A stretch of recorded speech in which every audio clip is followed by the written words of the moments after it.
Aku hanya memikirkan satu peraturan penting. Kenapa kau lakukan hari ini kalau kau bisa melakukannya besok? Few moments later.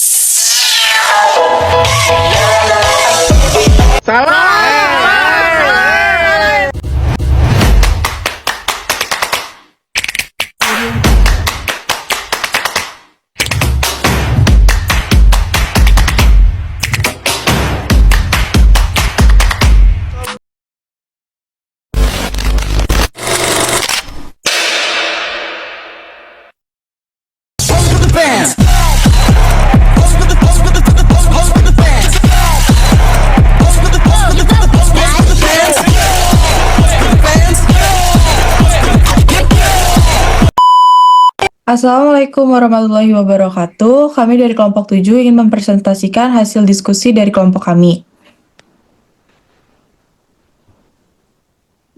Yang beranggotakan 5 orang.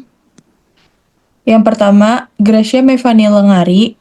Kedua, Cevira Bunga Ramadhani. 3, Putri Mutia Zahira. 4, Dina Alfia Kamilal. Dan 5, Julita Mauran Sinaga.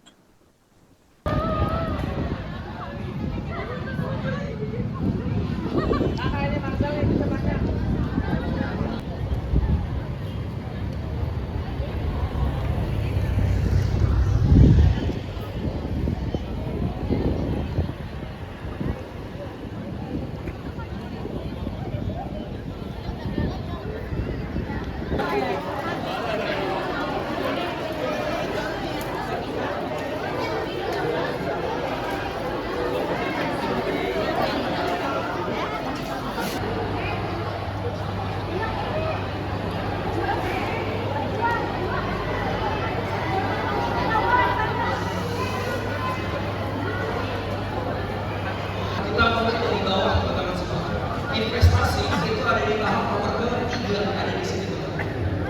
Kalau teman-teman sebagai orang ketiga, mau teman-teman prioritas saja. Kalau ada yang nomor tiga, itu prioritas tiga. Jadi ada nomor satu, ada nomor dua, sama teman-teman semua. Ternyata investasi itu bukan prioritas.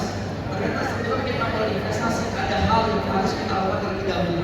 Itu di sini teman-teman. Keamanan keuangan teman-teman semua. Ya, jadi teman-teman. Investasi itu Perencanaan dan pengelolaan keuangan. Perencanaan keuangan adalah bagian penting dari pengelolaan keuangan. Keputusan yang tepat dalam hal untuk menabung, berinvestasi, dan menganggarkan dana untuk mencapai tujuan keuangan. Tidak hanya rendahnya pendapatan yang menyebabkan masalah keuangan, tetapi juga pengelolaan keuangan yang tidak maksimal, seperti pendanaan investasi pada organisasi atau perusahaan yang didanai dari pihak luar tetapi tidak dikelola sesuai tujuan, keputusan investasi yang keliru. Langkah-langkah perencanaan keuangan. 1. Menetapkan tujuan keuangan, baik untuk tujuan jangka pendek, menengah, maupun tujuan jangka panjang. 2. Mengumpulkan informasi keuangan, data informasi keuangan yang relevan berkaitan dengan rencana yang telah ditetapkan, seperti jumlah pendapatan, jumlah pengeluaran, aset yang dimiliki, dan kewajiban yang ditanggung. 3. Menganalisis situasi keuangan saat ini. Evaluasi arus kas saat ini untuk memahami pendapatan dan pengeluaran pada periode berjalan. Hitung kekayaan bersih dengan mengurangkan antara total aset dan kewajiban yang dimiliki. 4. Mengembangkan rencana keuangan. Buat rencana untuk mencapai tujuan keuangan.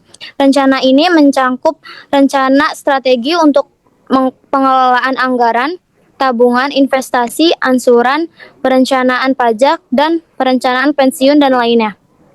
5. Mengimplementasikan rencana, memantau dan mengevaluasi terapkan strategi yang telah ditetapkan. Dalam rencana keuangan, kemudian lakukan pemantauan secara teratur terhadap rencana keuangan untuk memastikan tetap relevan dengan tujuan keuangan. Manfaat rencana keuangan. 1. untuk menghadapi ketidakpastian kebutuhan ataupun resiko yang akan mendatang. 2. Untuk menetapkan tujuan kehidupan, menyusun rencana kehidupan di masa mendatang. 3. Sebagai salah satu cara untuk mensejahterakan diri sendiri. 4. Memiliki target untuk mencapai keinginan dalam jangka panjang atau pendek. Contoh alokasi budget bulanan. 50% makan, belanja, transportasi, tagihan rumah, dan lainnya, atau kebutuhan rutin. 20% kredit atau cicilan. 5% dana darurat, 5% asuransi kesehatan, 10% reksadana, saham, atau tabungan pendidikan. 3% dana hari tua atau pensiun, 2% usaha kecil, deposit, dan lain-lain, 5% zakat, donasi, atau hadiah. Proses pengelolaan keuangan. Yang pertama, perencanaan. Perencanaan keuangan dibutuhkan untuk dapat menyusun kebutuhan dana untuk pembiayaan berbagai program dan kegiatan. Perencanaan merupakan bagian dari fungsi manajemen yang paling sulit dilakukan karena adanya faktor ketidakpastian masa yang akan datang. Perencanaan perlu dilakukan secara terus-menerus karena dengan berlalunya waktu, perusahaan perlu menyusun dan merevisi kembali rencana sebelumnya. Kedua, pencatatan. Pencatatan merupakan kegiatan mencatat transaksi keuangan yang telah terjadi. Penulisannya secara kronologis dan sistematis. Pencatatan sendiri digunakan sebagai penanda bahwa telah terjadi transaksi pada periode tersebut. Contoh pencatatan dapat berupa nota, kwitansi, faktur, dan lain-lain. Langkah selanjutnya menulis transaksi dalam jurnal lalu diposting ke buku besar. Sebelum memulai pencatatan harus memahami prinsip dasar dari pencatatan transaksi keuangan yang sama dengan dasar akuntansi, yaitu harta sama dengan hutang ditambah modal atau aktiva sama dengan pasiva. Yang ketiga, pelaporan. Pelaporan merupakan langkah selanjutnya setelah selesai memposting ke buku besar dan buku besar pembantu. Postingan dalam buku besar dan buku besar pembantu akan ditutup pada akhir bulan. Setelah itu akan dipindahkan ke ikhtisar laporan keuangan sebagai dasar penyusunan laporan keuangan. Jenis-jenis laporan keuangan ada laporan arus kas, laporan laba rugi, laporan posisi keuangan. Yang keempat, pengendalian. Pengendalian merupakan proses mengukur dan mengevaluasi kinerja aktual dari setiap kegiatan organisasi. Pengendalian dilakukan untuk menjamin bahwa perusahaan atau organisasi mampu mencapai tujuan yang telah ditetapkan. Kegiatan dan pengendalian salah satunya adalah pemantauan terhadap realisasi anggaran.